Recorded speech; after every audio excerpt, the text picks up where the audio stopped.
একজন international model কি করে এই টোকাই বস্তি টিকটকারের ফাঁদে পড়বে? অবশ্যই কিছু না কিছু আছে। মোহনার একটা প্রথম কথা হচ্ছে যে ওনার সাথে আমার দেখা হওয়ার কোনো কারণ নেই। উনি আমার ব্যক্তিগতভাবে পরিচিত না, বা উনি অনেকবার আমার সাথে যোগাযোগ করার চেষ্টা করেছেন উনি যখন ভিকটিম হয়েছে। কারণ ওনারা যখন একসাথে থাকা শুরু করেছেন তখনই তো আমি সামাজিক যোগাযোগ মাধ্যমে এসে বলেছিলাম। যখন আমি ইভেন ওই যে বিয়ের ঘটনা আমি জানতে পারলাম, সবচেয়ে মজার ঘটনা কি তারা বিয়ে করেছিল সেটা কিন্তু তারা প্রকাশই করেনি, আমি প্রকাশ করে দিয়েছি যে ছবি টবি ভাঙলাম। হ্যাঁ, তার আগেই তো তারা বিয়ে করেছে, আমি ছবি ভেঙেছি ধরেন মার্চ মাসের দিকে, বাট তারা তো বিয়ে করেছে বলছে 14 তারিখ ফেব্রুয়ারি। তো তাদের বিয়ের ঘটনা আমি প্রকাশ করলাম এবং তখনই আমি বলেছিলাম যে 2টা বছর অপেক্ষা করো, তো বা তোমার টাকা পয়সা ফুরিয়ে যাওয়ার অপেক্ষা করো।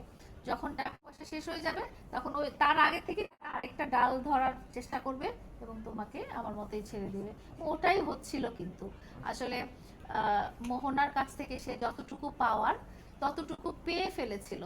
আপনারা একটা জিনিস রিলেট করতে পারবেন, সে আমাকে খুব টর্চার করেছিল আমার বাবা মার এই বাড়িটা তাকে লিখে দেওয়ার জন্য। পরবর্তীতে সে এবং তার ফ্যামিলি এটা নিয়ে ইভেন কোর্টে বসে বলেছে যে লাইলা কেন বাড়িটা আমাদেরকে লিখে দিল না। এবং লাইলা লিখে দিলে আমরা কি স্টেডিয়ামে বিয়ের প্রোগ্রাম করতাম, হ্যাঁ, সবাইকে দেশবাসীকে দাওয়াত দিয়ে বিয়ের প্রোগ্রাম করতাম।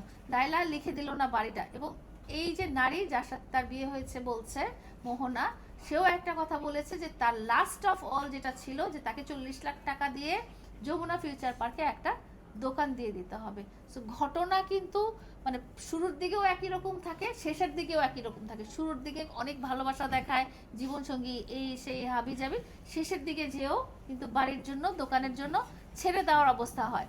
এবং আপনারা দেখবেন যে মেয়েটাকে মারতে মারতে এমন অসুস্থ করে দিয়েছে, এমন ভাবে টর্চার করে অসুস্থ করে দিয়েছে যে মেয়েটা অনেক দিন হসপিটালে আইসিইউতে ছিল।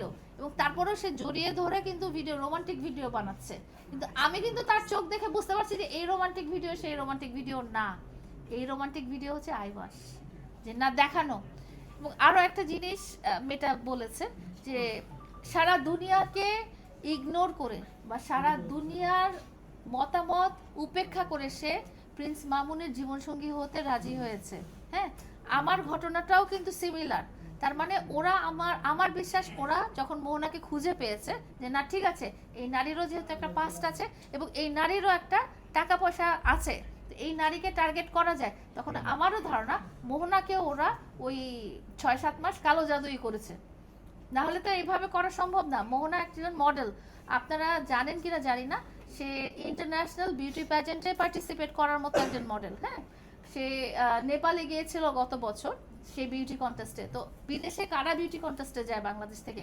যারা টপ অফ দ্য টপ তারাই তো যায়। তো এই ধরনের